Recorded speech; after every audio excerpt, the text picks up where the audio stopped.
शेखुल हदीस अली बिन हुसैन सलफ़ी, अली हुसैन सलफ़ी, जो अब रहमहुल्लाह हो चुके हैं, बनारस के जामिया सल्फिया बनारस के शेखुल हदीस थे, जो कल इंतकाल कर गए हैं।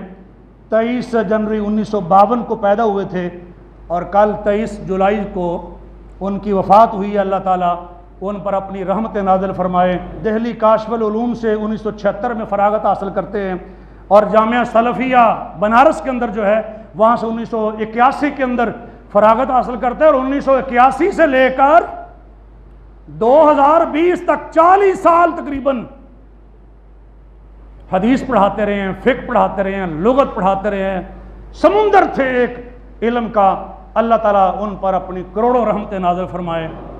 12 जुलाई को हाफ़िज़ सलाहुद्दीन यूसुफ, जो हाफ़िज़हुल्लाह थे, रात 12 बजे 1 बजे से पहले रहमहुल्लाह हो गए।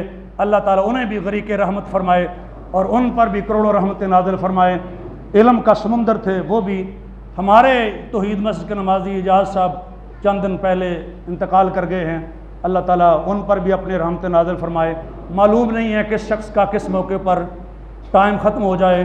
वो जॉब कर रहा है, उस दौरान में भी हमारे चौधरी अब्दुल हफीज़ साहब थे, डिपार्टमेंट के चेयरमैन थे, उसी दौरान उनकी वफ़ात हो गई। इस तरीके से कोई जॉब कर रहा होता है, उसी दौरान अल्लाह को प्यारा हो जाता है।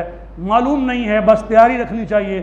किसी का भी किसी वक्त आ सकता है, ज़िंदगी के किसी भी मोड़ पर शाम हो सकती है।